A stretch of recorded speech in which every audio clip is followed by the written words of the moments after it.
እዚ ቪድዮ እዚ ኸኒ ሓደ ቅድመት ሓደጋ ምግጣሙ ናብ ሰበይቱ ዝለኣኾ ቪድዮ እዩ ማለት እዩ። ኣብ ናይ ኢትዮ ኤርትራ ውግእ ተሳቲፉ ነይሩ እዩ። ስለዚ ብዓይኑ ርእይዎ እዩ ውግእ እንታይ ይመስል እንታይ ከስዕብ ይኽእል ብዓይኑ ርእይዎ እዩ። ፕረዚደንት ኣሜሪካ ከምዚ ዓረፈ ተገሊጹሎም ይኣክል መን እዩ ትኸይዱ ዝሞት ዘሎ እውን ኣፈሙዝ ብረት ይእከለና እዩ ዝብል ዘሎ ማለት ሰላም ከመይ ትኾኑ ጋይስ ካፍ ኢልን ሎም ማዓንቲ ካብ ዝተፈለየ ትሕዝቶ ተመይስና ኣለና ሳሙዳታ ምሳይ ጽንሑ ከምቲ ልሙድ ላይክ ምግባር ጀምሮዋ ሌትስ ጎ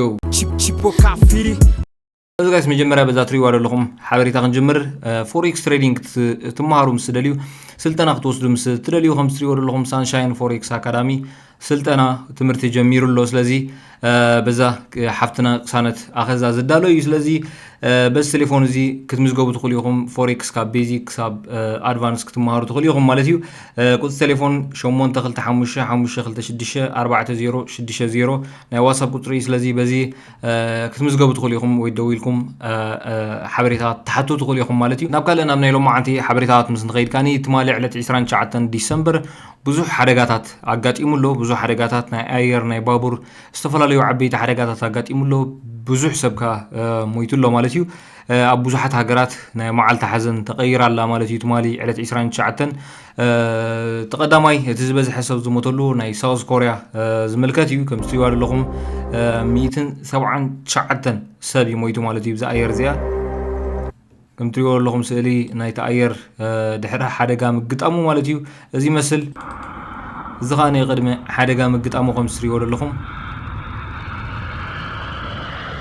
እንዳዓለበት ኮላ ዘጋጠመ እዩ ሓደጋ እዚ ማለት እዩ ኣብዚ ማዕርፎ ነፈርቲ ደቡብ ኮርያ 181 ተጓዓዚ ዝፀዓነት ነፋሪት ድሕሪ ዘጋጠመ ሓደጋ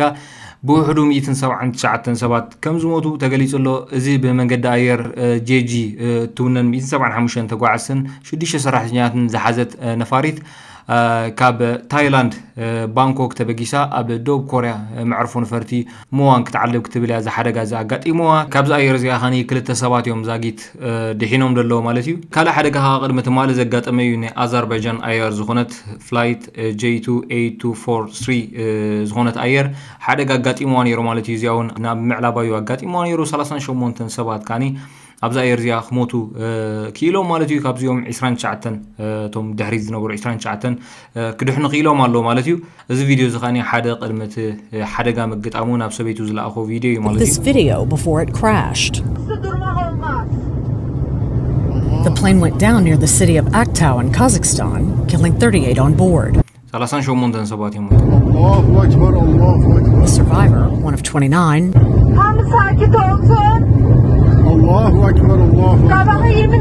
ድሕሪ እዚ ነዛ ቪድዮ ምስ ሰኣላ ኸኣኒ ካብቶም ዝደሓኑ 29 ሰባት ሓደ ኮይኑ ማለት እዩ 38 ሞይቶም ከም ትሪእዎ ዘለኹም husband who filmed a final message for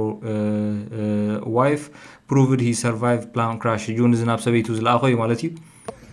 الله أكبر ከም ትሪእዎ ዘለኹም ካብኣ ምስ ወፀ ዝሰኣሎ ቪድዮ እዩ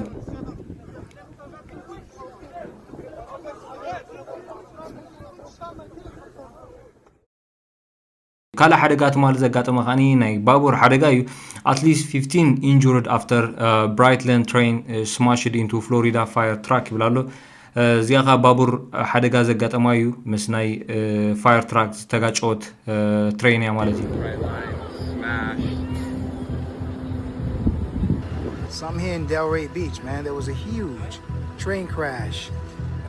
Obviously, a bright line train, which is right over here. It's moving backwards now. ስለዚ ኣብዚ ሓደጋ ዝሞተ የለን 15 ዛጊት ከም ዝተጎድኡ እዩ ዜና ዝሕብር ዘሎ ማለት እዩ ካልእ ተወሳኺ ትማሊ 29 ዲሰምበር ዘጋጠመ ኸኒ ኤር ካናዳ ናይ ኣብ ካናዳ ዘጋጠመ እዩ ኤር ካናዳ ፍላይት 2259 ዘጋጠመ እዩ እውን ተመሳሳሊ ክትዓልብ ክትብል ዘጋጠመ እዩ ማለት እዩ ናይ ኢንጂን ፀገም ኮይኑ ክትቃፀል ክኢላ ማለት እዩ እቲ ዜና ከስማዓኩም ቁፅሪ በረራ 2259 ሎሚ ኣብ ሃገራዊ መዕረፎ ነፈርቲ ሃሊፋክስ ስታንፊልድ ክትዓልብ ኣብ ዝፈተነትሉ እዋን ሓንቲ ጎማ ካብ ቁፅሪ ወፃ ምስ ወፀት ብሓዊ ከም ተቃፀለ ተገሊጹ እቲ ሓደጋ ዝኾነ መጉዳእቲ ከም ዘይስዓበን 73 ተሳፈርትን ሰራሕተኛታትን ካብታ ነፋሪት ብቁልጥፍ ከም ዝተኣለዩን ተገሊጹ ስለዚ ከም ሰምዕዎ ዘለኹም እዩ ብናይ ኣየር ጥራይ ሰለስተ ሓደጋ እዩ ኣጋጢሞዋ ውሽጢ 24 ሰዓት ማለት እዩ ከም ትሪእዎ ዘለኹም ኣብዚ ስእሊ እዚ ኣብ ተቐዳሚቲ ናይ ኣዘርባይጃን 38 ሰባት ክሞቱ ክኢሎም ተኻለይቲ 179 ናይ ሳውዝ ኮርያ ኣብ ናይ ካናዳ ዝሞተ ሰብ የለን ማለት እዩ ስለዚ كمون توساقين ناي بابور تمالي أوشت 24 ساعة بزوح عبيتي حدقاتاتيو كقاتم وعيلو مالتيو كالق تمالي ديسمبر 29 كاب استسمعوا زيناتات كاني مبل 39 بريزيدنت أمريكا كاب زنبورو جيمي كارتر تمالي كم زعرفه تقليص له مالتي واب مبل 100 عمتو تماري عرفوا له جيمي كارتر نايش حنشات 177 كساب 80 حدن بريزيدنت امريكا خوين زغلغل ناي ديموكراتيك بارت ابالي نيرو كمون اب 2002 تعواتاي نوبل بيس برايز زنبريو مالتيو جيمي كارتر منغس سمايت وارسو منالبات ابزي بزعبا بيس برايز كبمصنا حدا ازيو زغرمن تاريخ كنغركم استري ولا لكم تاريخو ديشتاغينا زبال ወይ ካብታ ዲሽታጊና ትብል ደርፍ ዝፍለጥዩ ኣብዚ ሓለፈ ቅድሚ 2 ዓመት ኸውን ደርፉ ቶፕ ከይዳ ዝነበረት በዓለም ደረጃውን አዛሪባ ዝነበረት ያ ምክንያቱ ክሳብ ኤኮን ዝኣክልውን ሪሚክስ ገይርዋ ነይሩ ደርፉ ማለት እዩ ብውሕዱ ልዕሊ 40 ከባቢ 4 ሚሊዮን ተራእያ ኣላ ብዩቲዩብ ደርፉ ስለዚ በዛ ሓንቲ ደርፍ ጥራይ ብዙሕ ተፈላጥነት ብዙሕ ተፈታውነት ዘትረፈ እዩ ዲሽታጊና ማለት እዩ ቅድሚ ውሕዳት ዓመታት ኢትዮጵያ ኣብ ሓደ ውግእ ኣብ ዝነበረትሉ كم سرور لهم بمنجس درجة أب مسكال الداباي استبحال عبد الداباي تأكيبهم غوس قبرنيرهم غوس نوج يقبرنيرهم مالتيو توم درفتي كلهم توم أكايتي ميليتاريهم مالتيو سلازي غوس يوم نوج زقبرنيرهم مالتيو أبزخاني تاريخو تعديمون يرو مالتيو نخدرف مالتي سب نخغوس سب نابكينات نخخيد كغوس سواهيلو تتصويع نيرو انتقنا كن قدم حجي وقع حليفي تاريخو ابنا ايتيو ايرترا وقع تساتيف نيرو سلازي بعينو ريوي وقع انتاي مسل انتاي كسع بخل بعينو ريوي سلازي ابزخاني كم بحدشون عدي مومون يرو ما بتشعوان توب زبال رافاي نسو سلاز نبره سب نخوز كغوس بمنقص درجات عديون يرو مالتيو تا فيديو خريكو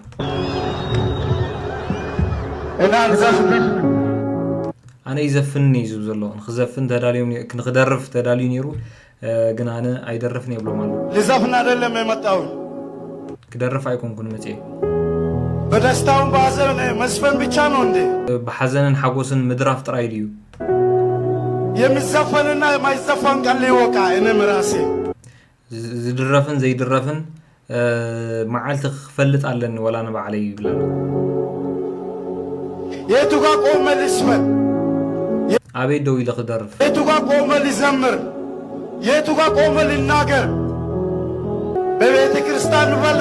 በሚያስተምሩ በቄሶችም አልተማርንም በሃይማኖት አባቶች በፓስተሮች የሚያስተምሩንም ካልተማረን በሙስሊሞች